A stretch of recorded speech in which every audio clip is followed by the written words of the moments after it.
Kowalsky here. Wednesday again, you know the deal. World Chess Championship official one, number 5. This is pretty big because now it's Steinitz against Lasker.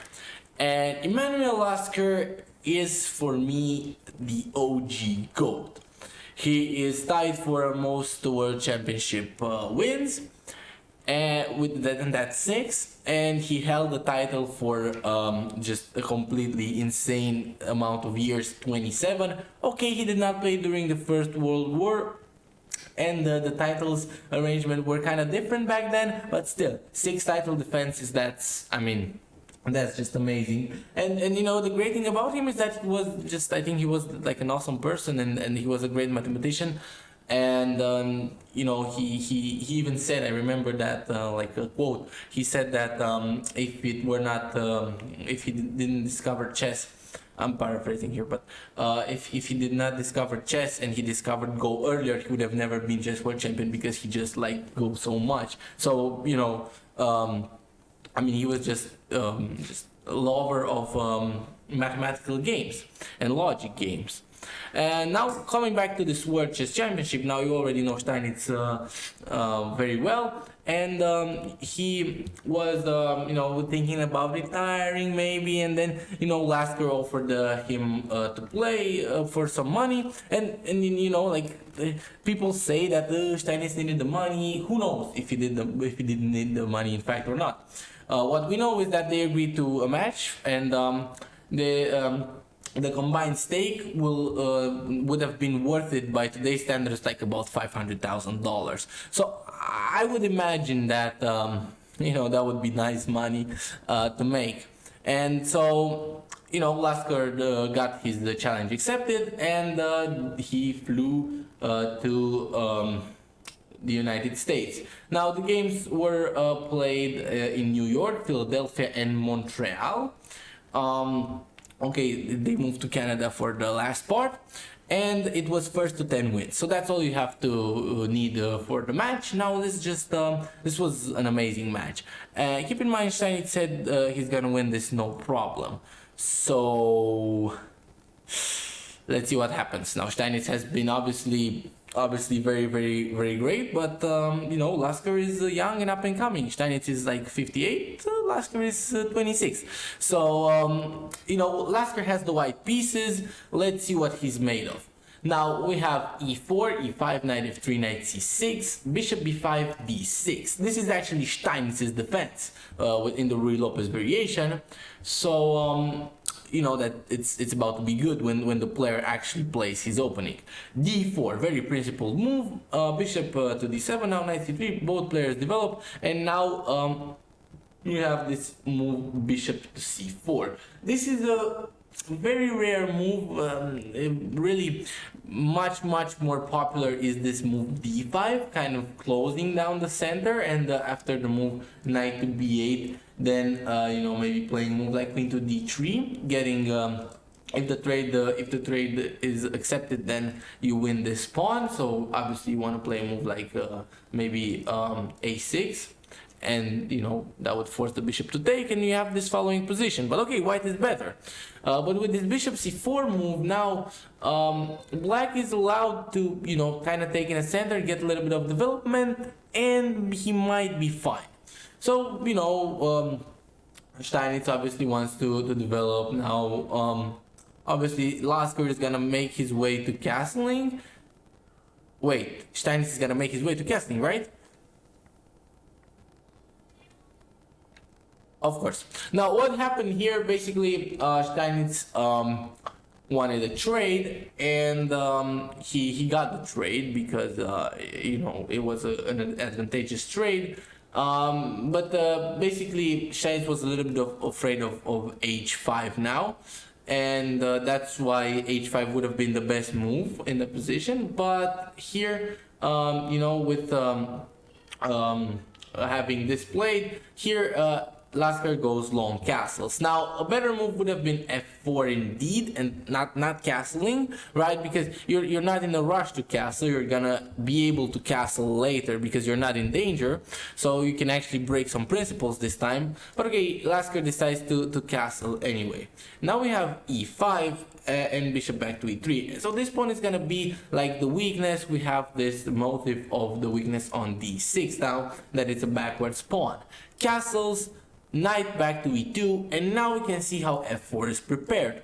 But this is just a little too slow. But I think Steinitz simply overlooked this line. Bishop takes on h4, queen to h3, and you're actually fine here because you don't play h6. I think that's what Steinitz saw in this variation, because if you play h6, now you get queen e6 check and you lose the knight, because after king to h7, here you get rook to d6, and you know, I told you that pawn was weak, and now you're gonna lose pretty much, because queen e8, but now you get queen back to h3, and now the threat is rook takes on g6, queen takes or king takes, and queen takes on h4. So if you try to defend against that, let's say you move the bishop back to e7, well, now it's just rook to d7, and I mean, you're just lost in this position. You don't have anything to do.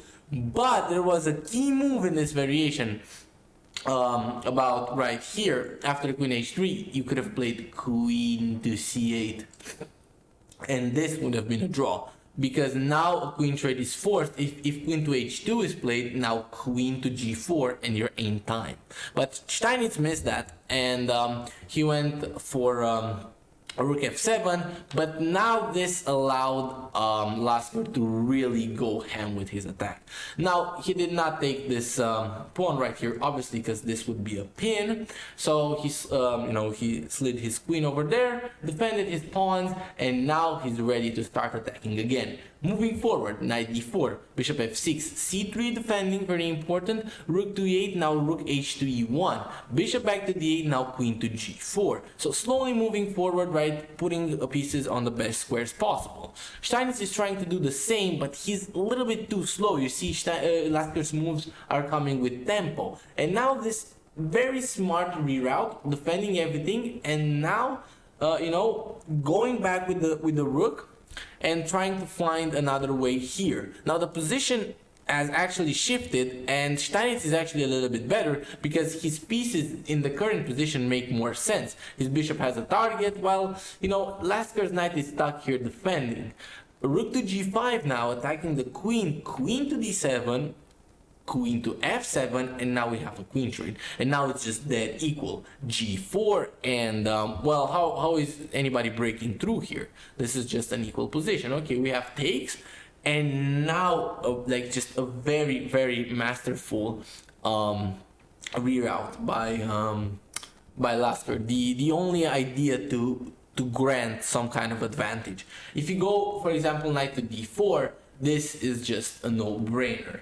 I mean, you don't really want to take because you might allow some chances, but if you take with the pawn, then obviously black is better. But if you take with the rook, you might allow some chances here on the f4 pawn, although you're perfectly fine in this variation as well. Lasker goes knight back to c1, and by doing so, right, he gets Steinitz to move his bishop back. Okay, you have to play a move. Gets knight to d3 in, and now after the rook moves, right, the bishop went to c7 to protect the f4 pawn, but now you go knight to b4. You're actually attacking this pawn.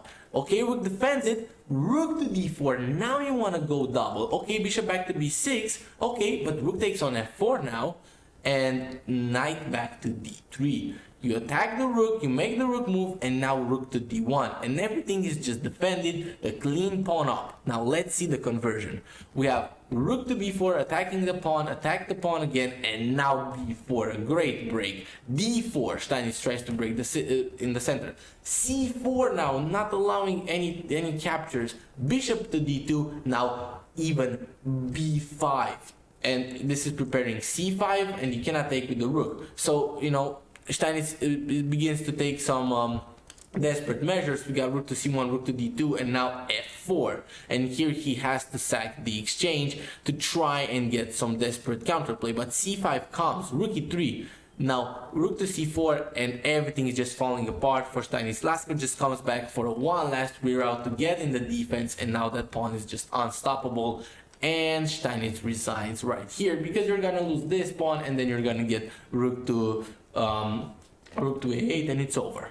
Okay, now Steinitz, right? He's gonna want to strike back. So we have e4, e5, and now the colors are reversed. Steinitz has the white pieces. Now we have not the same variation. We have the Berlin defense, and now we have d3, d6, and now c3.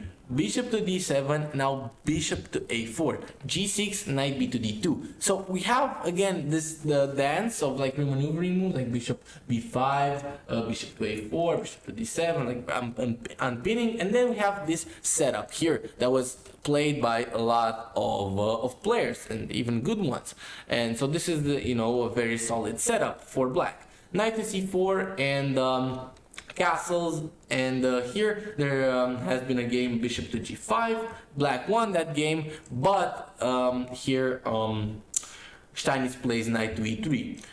Again, rerouting, and these are really like very slow remaneuvering positions, and here Steinitz begins his attack with h4. This is a little bit premature now, and Lasker, he will show us how to defend against this attack. Knight to g5, d5. So right when you're attacking, you just have to strike in the center back. f3, but this is very weakening, and all that Lasker has to play here is h6. You kick out the knight, knight to h3, and now you just sit back, relax, and just remove the threat, and now just go knight h5. This f4 square is very juicy. f5 is very appealing. You can move the king, you can do so many things. But Steinitz goes rook 8 to d8, and now all of a sudden g4. D takes on e4, but now f takes on e4, h6, but it's too late because now Steinitz sacrifices the knight. And you cannot take the knight because this is too weak. You're simply too weak on this side. You're simply too weak. So Lasker tries to find some sort of defensive setup, and he gets equality, but now he goes a little bit too far. And after this move h5, now we have a very nice move, knight to f5, the second knight sacrifice. And this would have actually been a draw had Lasker played this move, knight back to d6. But this is a pretty hard move to find because, I mean, you're kind of getting attacked a little bit, and maybe you're a little bit scared about this, all things happening, but you're actually fine in this position. G takes on f5, and Lasker accepts the sacrifice. He's not yet losing, but Steinitz is about to go on an insane initiative. f6 trying to defend, and already he went wrong. g6, preparing a mating net. Okay, knight takes on g6, sacrifice back. So now Lasker is actually up a pawn.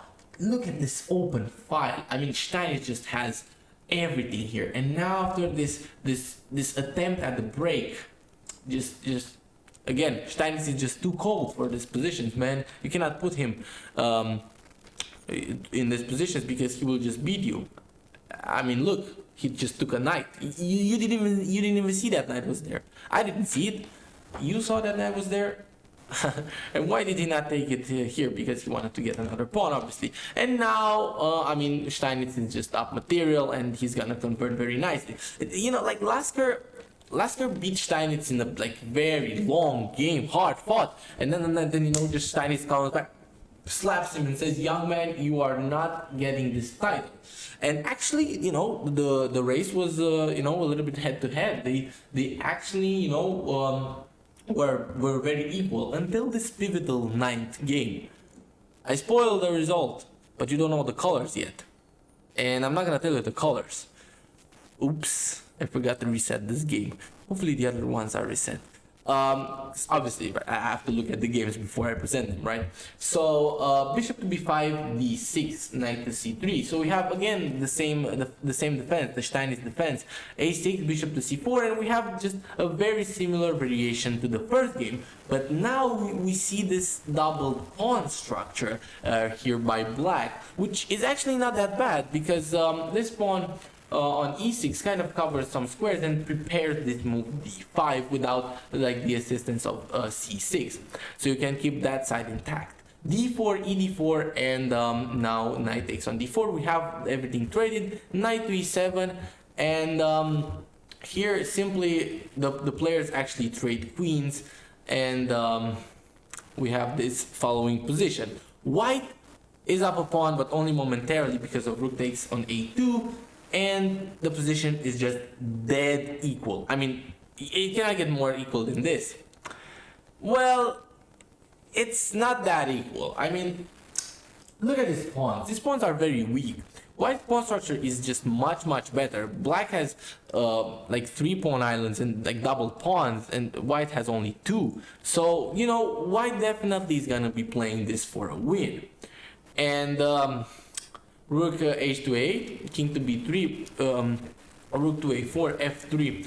And now, right, obviously the improving moves have been made, the structure has been stabilized, and here the bishop just is very nicely centralized, inviting a e5. But if you play e5, I mean, your dark square bishop is not really gonna see a lot of light, and I will happily play bishop e3. Now we're gonna have this weakness here, and it's not gonna be easy. Plus the weakness of the d5 square, so that's why e5 is not played. Rook to d3, and now, as I said, you're gonna pile up the pressure. e5 gets played, bishop to e3, and everything that I just said happens. Now we have this move, bishop to c5, because the king, right, now the pawn is pinned. And this was just a free reroute of the bishop, essentially. Now you can play bishop to a3, and you're trapping this rook. So g5, right? You're trying to maybe get some sort of opening here, but it's a little bit too late. Rook to d5 again. Remember, this is just logical. You play for the open squares, and now you use your king, and there's no way to guard this pawn. So you don't even take the pawn here, because if you take the pawn, you actually get d5 check, and you cannot take the pawn because you're in check. So here you're forced to go king a4, and this is very just heartbreaking line, because here you can actually play rook takes on a6. What? Oh, no, not rook takes on a3. Sorry. Rook to a6 check, and this is a forced draw. Not yet. King to b3, and now you can play bishop takes on a3. I just looked at the wrong square. I thought this was a6. But okay, this is a little bit heartbreaking, because even though you get a pawn here, you're losing this, and this is just a draw. This is a dead draw, because you cannot get out of the checks. So that's why king a5 is played. Now king takes on b5, and here, right, I mean, white is just clearly up a pawn, pushing to get his second. He gets it, and right, gets this pawn also, and I mean, he's gonna win this game. I'm just gonna fast forward through a little bit so we don't lose too much time, and you know, white won it. White was Lasker. Okay, wow. Okay, I'm just gonna make sure that I'm not gonna spoil the very last game, because you know, I'm gonna tell you a little bit about the storyline. And at this point, Lasker is leading. So it's first to 10 wins, and Lasker is at 9. And Steinitz just requested a week break, and after that week break, he came back, won 2 consecutive games. Lasker just clapped back, boom, he won 2 games of his own. And now, well, Steinitz won another game, and then they drew, and this is the last game. And I think you already know what happens. Now, this recap contained like only a few games, because the games were just very long and they were very complicated. And now Lasker is gonna showcase just a masterpiece in this Queen's Gambit declined. Bishop d3, c5, d takes on c5, d takes on c4, bishop c4, queen d1. And you would think that this is like an auto draw, right? Because, I mean, this is just a drawn position. You know, it's literally point 0.1, point 0.0, point 0.00, point 0.1. How do you make progress here? Well, you know, to be a goat, you have to be able to, you know, squeeze water out of a stone. And after remaneuvering in what looks like a very modern style, we have seen this type of position. It's not this position exactly at top level today. And Steinitz just goes a little bit wrong. He rolls his ankle just a little bit, right? He steps wrong, and now Lasker immediately takes advantage of that. Knight back to f3, and now, right, this pawn is a weakness here. Bishop to g4 is tried, but now rook takes on d8, and after the trade we have h3, and after this trade we have g takes on f3. Very important move to not allow anything to come here, also not to expose the king, also not allowing rook to d2. And now, right, don't trade rooks just yet, right? Keep the rooks, remaneuver out to the side, b6, trying to stop that. Okay, knight back to c3. Okay, but now you've induced the weakness with b6. This pawn is now weak. You're gonna go knight to b5. So bishop to d6. Not yet, because if you go knight a5 here, then you allow a move like bishop b8, and now, okay, black is passive, but this bishop, you know, might not be that bad. This is defending two pawns and a square at the same time, so you don't really want to allow that just yet. Rook d1. Okay, now the bishop can only go to two squares, otherwise the rook would be lost. So, okay, knight back to e8, trying to defend the bishop. But okay, knight to b5 now, and the bishop cannot go back to b8 anymore. Here, knight e8 is the best move, in fact, because if you try to come in with a move like king to e7, now knight to b5 is very strong, because if you're gonna go bishop b8 now, well, this capture here is just really gonna leave you naked, because you're gonna lose this pawn. So that's why knight e8 is important. Defends the bishop. But now rook to d7 is tried. But you know, if you defend the pawn with a rook, that's not the most valuable rook right there. And bishop back to c2 now. Again, remaneuvering all the pieces, making them reach certain squares. And now after the move king e7, I told you this is not a good move. And Lasker just immediately capitalizes on that. He plays bishop to f5. Just as planned. a6 now, trying to get some counterplay, but simply retreats the knight back. Up on exchange. I mean, you cannot lose this. Not even against Steinitz. You just play bishop to c3, and just a very nice game. And out of a dead eagle position, Lasker managed to get just a completely winning one. And now the rest is just protocol. Again, I mean, you just play the winning moves, and you gotta be a little bit careful, but of course Lasker is more than capable of winning such a position. He's gonna break up the pawns, and Steinitz finally resigns, and with resigning this game, he resigns the whole match, and now we have a new world champion. Yoo-hoo! Emmanuel Lasker, and we're gonna cover his saga very soon, because he stood there at the top for a little while, as you saw, 27 years, not too shabby. So okay, I'll see you on the next one. Kowalsky out.